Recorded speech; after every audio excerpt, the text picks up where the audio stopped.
Avocado ലവേഴ്സിന് ഒത്തിരി ഇഷ്ടപ്പെടുന്ന egg avocado സാലഡിൻ്റെ റെസിപ്പിയാണ് ഇന്ന് ഷെയർ ചെയ്യുന്നത് കേട്ടോ. അവക്കാഡോ എന്ന് പറയുന്നത് ഒത്തിരി ഫൈബർ റിച്ച് ആയിട്ടുള്ളൊരു ഭക്ഷണമാണ്. പൊട്ടാസ്യം അടങ്ങിയിട്ടുണ്ട്, ലോട്ട്സ് ഓഫ് വൈറ്റമിൻസ് ഉണ്ട്. പക്ഷേ ഒരുപാട് പ്രോട്ടീൻ റിച്ച് ആയിട്ടുള്ള ഭക്ഷണമാണെന്നുള്ളൊരു തെറ്റിദ്ധാരണ ഉണ്ട്. അത്രയ്ക്ക് പ്രോട്ടീനൊന്നും അവക്കാഡോയിലില്ല. അപ്പോൾ നമുക്കിതിന് പ്രോട്ടീൻ റിച്ച് ആവണമെങ്കിൽ വേറൊരു പ്രോട്ടീൻ ഭക്ഷണമായിട്ട് മിക്സ് ചെയ്യണം.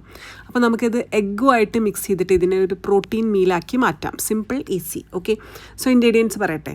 എഗ്ഗ് എടുത്തിട്ടുണ്ട്, അവക്കാഡോ എടുത്തിട്ടുണ്ട്, അണിയൻ എടുത്തിട്ടുണ്ട്, കൊറിയാണ്ടർ ലീവ്സ് എടുത്തിട്ടുണ്ട്, ലെമൺ, സോൾട്ട്, ഇച്ചിരി ഒലിവ് ഓയിൽ കറക്റ്റായിട്ട്, പിന്നെ ചില്ലി ഫ്ലേക്സ് ഉണ്ട്. അത് നിങ്ങൾക്ക് ഇഷ്ടമുള്ള ടേസ്റ്റിനനുസരിച്ച് കുരുമുളക് പൊടി ചേർത്താലും ചില്ലി ഫ്ലേക്സ് ചേർത്താലും ഓക്കെയാണ്. ഇനി ഇതെല്ലാം കൂടി മിക്സ് ചെയ്തിട്ട് നന്നായിട്ടൊന്ന് സ്മാഷ് ചെയ്ത് കൊടുക്കുക. ഒരു ബ്രെഡ് വാങ്ങിച്ചിട്ട്, അതായത് ബ്രൗൺ ബ്രെഡ് വാങ്ങിച്ചിട്ട്, മൈദ ഇല്ലാത്ത ബ്രെഡ് വാങ്ങിച്ചിട്ട് അതിൻ്റെ മീത് അപ്ലൈ ചെയ്ത് കഴിക്കുകയാണെങ്കിൽ നമുക്കിതൊരു സാൻഡ്വിച്ച് പരുവത്തിൽ കഴിക്കാൻ സാധിക്കും.